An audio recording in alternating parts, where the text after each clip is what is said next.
disclaimer: you're not gonna see Minecraft or Call of Duty or yeah, those. You're not gonna find that on this list, and you're not gonna find Pokemon either. But the only reason Pokemon actually is one of my top favorite games, but it's a series, and they released one like every year/2 years. So just pretend that Pokemon's on my list. So how this is gonna go down is I'm gonna name my top favorite games of this decade year by year. So 2011, Elder Scrolls 5, 2012, Dishonored, so on. Coming in at number one, 2010, is actually Super Mario Galaxy 2. Super Mario Galaxy 2 was one of those games that you could just play on and on and on and on, and you'll never get bored of it because the worlds in that game are so colorful. The gameplay is like so enveloping. Like you could just get lost in Super Mario Galaxy 2. I'm really hoping that they bring it to Switch along with Super Mario Galaxy 1 because that's a god tier game, and it's really hard for me to say a game is god tier. Second is BioShock 2. Now I played the entire BioShock series. Hold on. It's getting hot in here. BioShock remains in my heart as a gamer because I played it when I was little, and of course little kid me was scared of it. I just think BioShock 2 has like the better protagonist. No, not protagonist. Well, actually, yeah, protagonist because you play as a freaking Big Daddy. Who doesn't want to do that? But what I meant to say was better antagonist because I remember her name too, Sophia Lamb. Her name is Sophia Lamb, and she basically brainwashed. Oh wait, can't spoil it. Sorry. Now a lot of Halo fans, for some reason, don't like Halo Reach, but it was one of my favorite out of the Halo series. I used to play that game like for hours on end. All of these games I played for hours on end. I was young. Even if I'm not young, I will still play them for hours on end. Stop bashing on gamers. I used to play it with my friends on the more harder difficulties, so we could get more of a challenge out of it, so we would get more playtime out of it. I don't know. I just like the idea of like when there's a main storyline, you're playing as a separate squad. You're playing as like a separate squad. You get to see their own story. I like that concept. Next up is Nier. Nier. Whoa. I actually played Nier later on. I mean, and maybe like 2017, 2016 is when I actually played the game. But like, basically, you got Drakengard. You have Drakengard 1, 2, 3. Nier is literally a spin-off of a joke ending off of Drakengard 1. Yeah, the developer's name is Yoko Taro. He's insane. But he's an artist when it comes to games. Now, the next is Dead Rising 2, which you all saw me play yesterday, which I'm making a live Let's Play series out of. Dead Rising 2 is one of the best zombie slaying games of all time. You could anything and everything is a weapon. You could literally use a lamp or a chair to like kill zombies with, and it's crazy. You can make all these insane combinations. You can make a lightsaber. You can make a pitchfork with a shotgun attached to it. Like Resident Evil. I mean, not Resident Evil. Dead Rising 2. Like your creativity can. If the combination works, you can make crazy weapons. Like you can just make insane weapons. I actually have a goal on the channel to slay 1 million zombies in Dead Rising 2.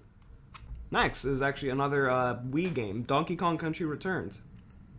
Now this game has my heart because me and my mom literally used to play Donkey Kong Country Returns all the time. Like we played through the whole story together. We 100% of the game together. It's amazing, and I hope it gets ported to Switch. Next is a game from a kind of dying fandom. No offense, but Danganronpa Trigger Happy Havoc. Now this is a lot of people say this is the worst game, and if you think that Trigger Happy Havoc's the worst game, you have brain damage. it's actually kind of realistic because it's a murder mystery game, and in the first few trials, you're actually suspected as the murderer, and you gotta like pay attention to what everyone's saying to prove yourself innocent, or you will literally have to start the whole trial over. It's crazy, and I love like the difficulty in it, and I love the story in it. The plot's just. Now, last of 2010 is a very rage-inducing game, Super Meat Boy. Oh yeah, Super Meat Boy. The controller smashing, hole in the wall punching, TV throwing game of Super Meat Boy. I actually beat Super Meat Boy in like 2015, 2014. So I didn't play it when it came out, but it came out this decade. The 2011 releases are a little shorter. Everybody knows this one. Elder Scrolls V. Elder Scrolls V.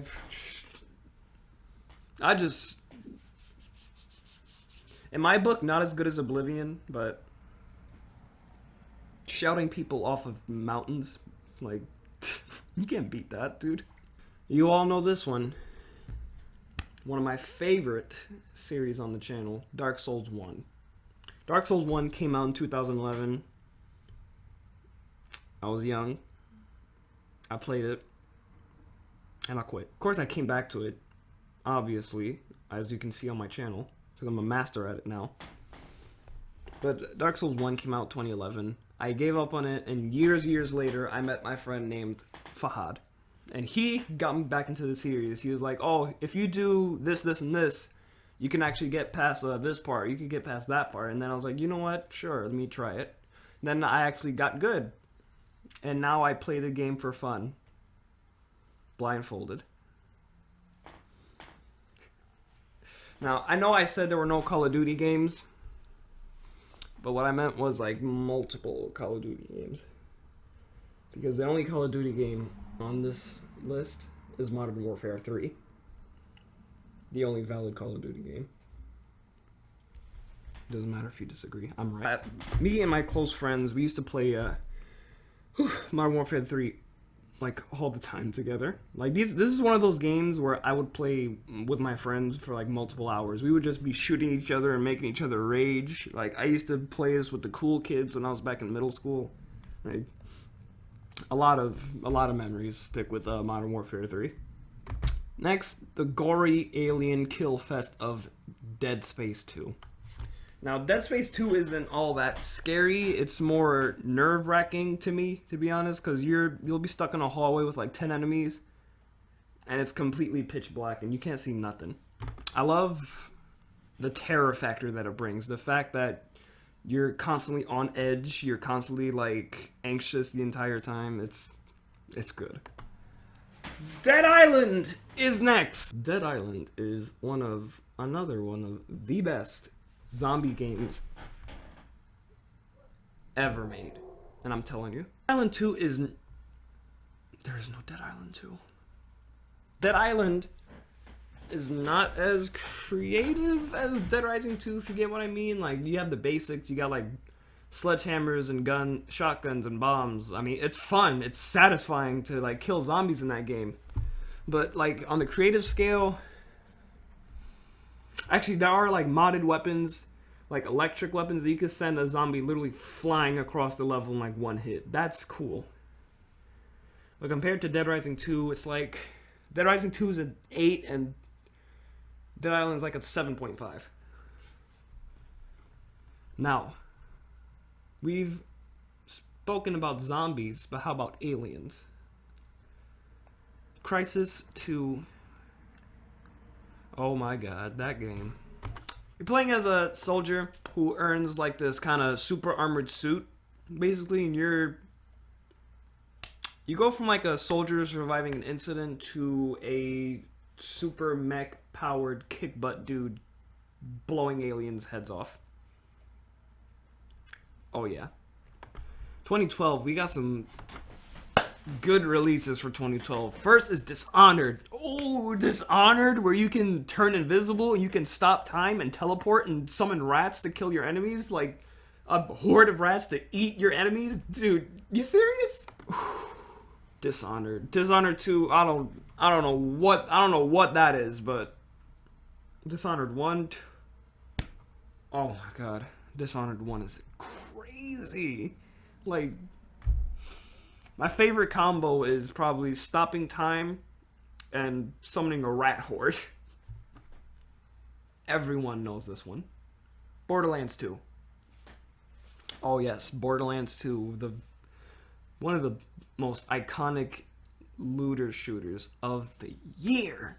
Actually, when I'm done with this, I'm gonna go play Borderlands the pre-sequel, and I'm gonna go for that super boss called I think it's called Awajira. I think because that's his name. Jamal, if you're watching this, this game has our hearts. For me and my best friend Dinavaldo. Dragon's Dogma Dark Arisen. It is, dude, like, that game, I give my life for that game. So basically, you are in a little fishing village. A dragon, or as they call it, the dragon.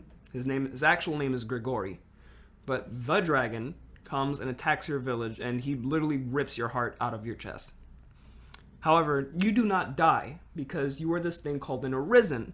You are basically immortal, and you are meant to kill the dragon and take your heart back to get your mortality / humanity back. While doing this, you have these human / not humans. They're called pawns.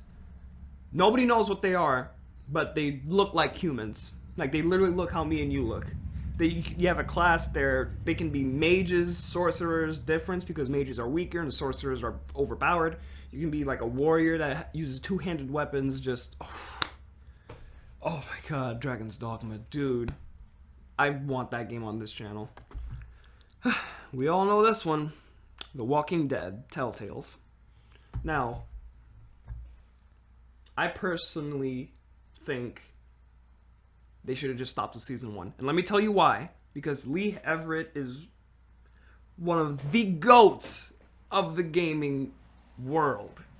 This man is like on a whole nother level. No one can even comprehend what his actual existence is. I mean, it's cool that they continued Clementine's side story, but The Walking Dead won so many awards that they should have just enjoyed what they had. Like, I'm not saying the other games are bad, but my thing is, like, if you give out a game and it's amazing, just leave it. Just leave it like that. Just soak in all the glory. Next, another game of where you play as a side squad, Resident Evil Operation Raccoon City. Dude, this is... They used the same engine that they did in Resident Evil 5, which was a questionable choice, considering Resident Evil 5 came out in 2009, and this game came out in 2012. But it doesn't matter, because the game was still phenomenal, at least to me. Like, you can choose from a variety of You can choose from a variety of Umbrella's soldiers. My personal favorite, his name is Vector. So, storyline is, you're Umbrella, and you're trying to cover up all the crap that went down in Operation Raccoon City. I think, actually, either Nemesis or Tyrant is in the game. I don't remember. I know I think Birkin is in it. William Birkins. I think he's in it. I gotta go see it again. Danganronpa 1's on the list, so obviously Danganronpa 2 is gonna be on the list. Danganronpa 2 Goodbye Despair is an even better murder mystery game, considering the plot all gets more and more complex. It's crazy. 2013. First, Metal Gear Rising Revengeance. Metal Gear Rising Revengeance's music is so kick butt that it's just makes you feel empowered while you're taking down these giant robots or these other cyborgs, and you're just slashing stuff to pieces. Oh, it's phenomenal. Next up, Wolf Among Us. Wolf Among Us is another Telltale's game where you're playing as the literal big bad wolf. You're playing as him. Your partner is I think Snow White. There's what's his name? The guy who killed the big bad wolf, or killed the big bad wolf. The lumberjack? But that's what we're gonna call him. We're gonna call him the Lumberjack. The Lumberjack is in it. Bloody Mary is in it. It's basically take the fairy tale world and throw into like this kind of steampunk, like gangster kind of world. It is insane. Dead Island 1 was on the list. So obviously Dead Island Riptide is going to be next. Dead Island Riptide takes a more jungle-ish kind of not island, but yeah, more jungle-ish kind of take on the whole game. Basically, the same survivors from Dead Island 1 continue their story from the ending of Dead Island 1 to go to a new kind of jungle place where mostly everything is like flooded. There's a lot more like boats in the game, obviously. There's more creativity, there's more weapons, there's like better voice acting. It's just a huge improvement from Dead Island 1. Even though Dead Island 1 is still a masterpiece on its own. We're halfway through 2014. First game up is Destiny. Now, a lot of people are going to say, oh, or some people could say, oh, that's just mainstream. Of course it's going to be on your top 10 games of the decade. Duh. Destiny is fun. It turns really grindy kind of fast, but if you're playing with good friends and you guys are all having like a laugh, then not a laugh, but if you guys are all having like a good time generally going through each and every quest, then you're going to have a lot of fun with this game. You can play by yourself. There's nothing wrong with playing by yourself because the plot, not the best well written, but it's still, you can still enjoy the game by itself if you really want to. Also, I forgot to add this to the list, but Bayonetta. Bayonetta is one of my admirations for gaming, or what made me get into gaming even more. Next, 2014, oh god, I don't have any bullets. Please, for the love of God, can I get some bullets? The Evil Within. The Evil Within is a really well-constructed game, amazing enemies, interesting plot, interesting everything, but you don't get any bullets. You'll go into a boss fight with little to nothing, and you have to scramble, you have to, like, desperately learning to swim while drowning kind of situations. You're taking on these bosses, especially if you're playing on hard mode like I did. Now, this is a more cartoony game, but Plants vs. Zombies Garden Warfare. It's actually fun, especially since me and my mom played the Plants vs. Zombies when they first came out, when it was just this little indie game, not indie game, when it was just this little computer game. We played it all the time, and to see it come to console and to become like 3D where you can actually like play as the plants or the zombies, I'll play that all day. Now, 2015, first up, this headache of a game, Bloodborne. Bloodborne, if you know the plot of Bloodborne, your mind will be blown. Basically, you're a hunter trying to stop the Night of the Hunt, and there's this thing called the Scourge of Beasts where everybody's turning into these horrid monsters, and it's your job to stop all of it. One of my personal favorite bosses, Vicar Amelia, is in it, and you can trash her. Now, second game is Star Wars Battlefront. A lot of people say, oh, the spawns are bad. A lot of people didn't want to play it because they thought the spawns were bad, but me, I love Star Wars Battlefront 1 and 2. I will play those games forever. Literally forever. I can play those games for hours on end without getting bored. Just the fact that you can play as like stormtroopers or rebels or battle droids, just like, I don't really care for like the heroes. You see enough of them in the movies. Like, I want to play as like the soldiers. You know what I mean? Now, another... What the heck? Oh, I'm stepping on these plugs. Now, another zombie slaughtering game. Take Dead Island and Dead Island Riptide and take Mirror's Edge, the parkour game, and just Dying Light. My first ever video on this channel was a video of Dying Light. It was a video of me drop kicking everything in sight. That's what makes the game fun. Drop kicking things to death. It's definitely on the more difficult side because you can't really like slaughter zombies like you can in Dead Rising 2 and Dead Island. But you can slaughter zombies. Just not as much as you can in Dead Island. Actually, Dying Light, I forgot their names, like Silver something split from the creators of Dead Island, and they became like their own thing, which I respect. Both games are amazing. They're masterpieces. Now, some people will probably rag on me for this, but Undertale. When I first played through Undertale, like the game, like if you go through the passive mode first, like if you do the passive run, no, pacifist run, that's what it's called. If you do pacifist run first, like the whole game is just wacky. Like it's weird. You got like skeletons, you got dancing robots with Bayonetta legs. It's pretty crazy of a game. And it delivers a really good message of not everyone has to die. Next, 2016. And for first is 2016. The first game for 2016 is Final Fantasy 15. The fact, one strong core of the game is that it's free play fighting. You don't have to subject yourself to the turn-based thing. Like, don't get me, Final Fantasy 13 is actually one of my favorite Final Fantasies. But I'm too impatient of a person to do turn-based games. Like, I can't. I'm sorry. Plus, there's this giant turtle.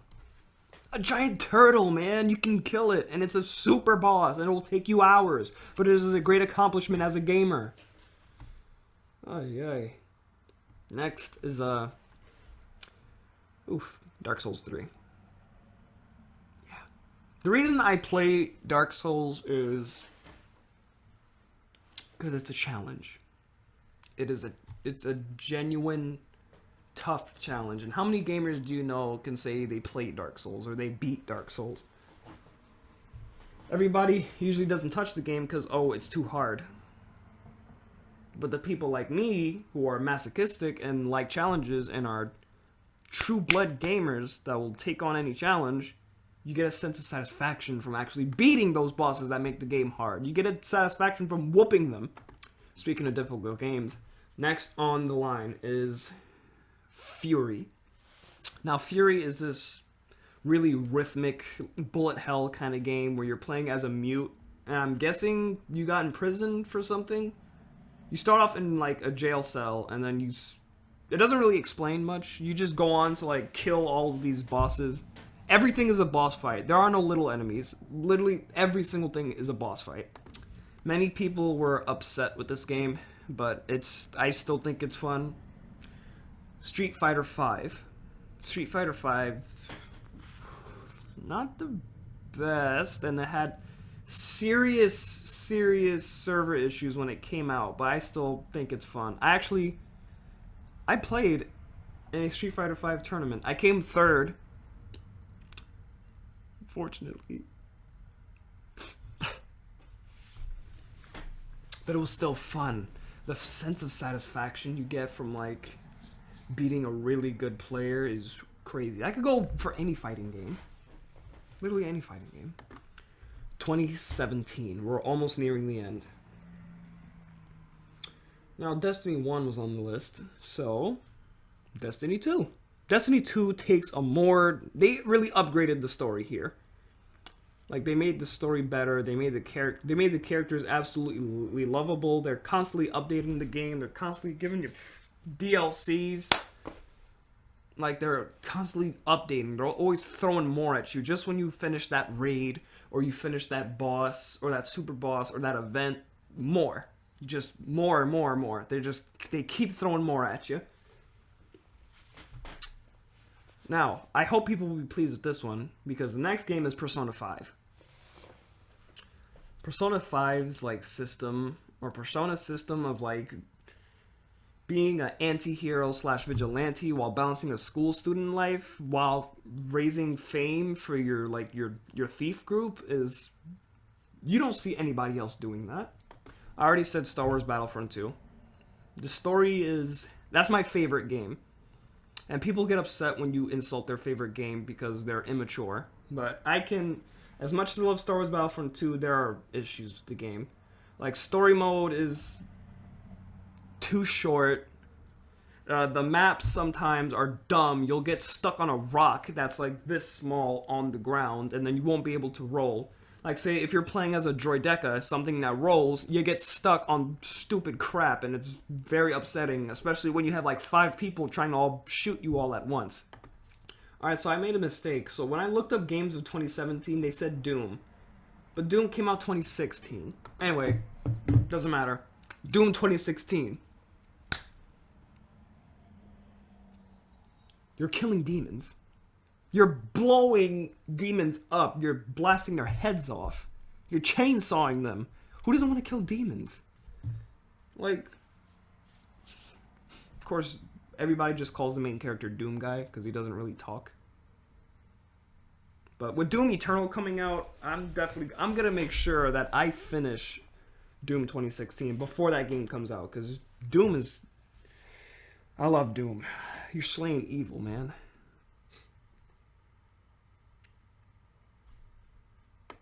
I was gonna say Cuphead. It is one of my favorite games because it's so difficult, but everybody already praises it enough. So, plus DLC is coming out.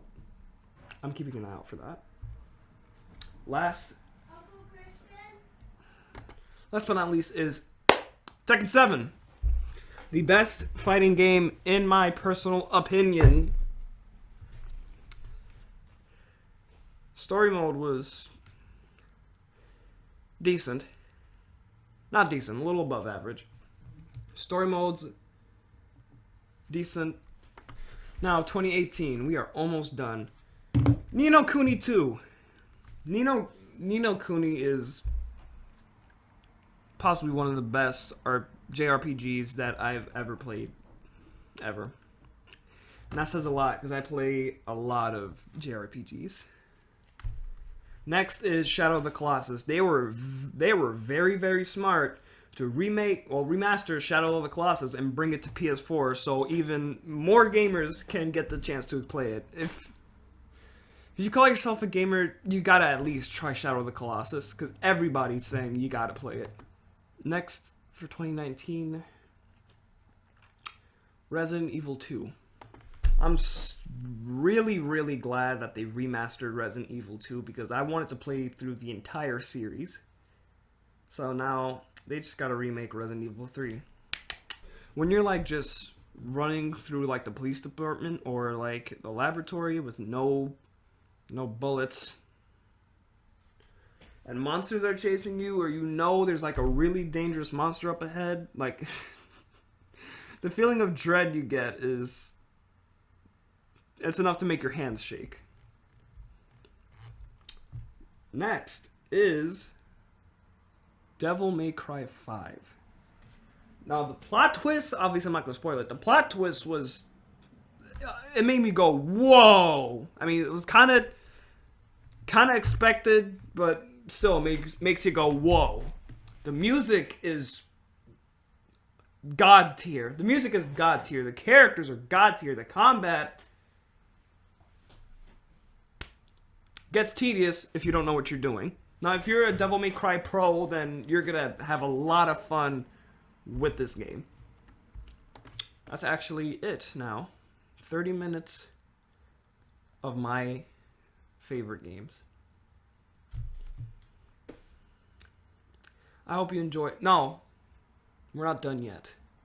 You are going to tell me what your favorite games are down below. Agree with saying the games that I said are good? Do you have any other opinions? Do you have any games you dislike from this decade? Spill your thoughts in the comments down below. Kami Kira out.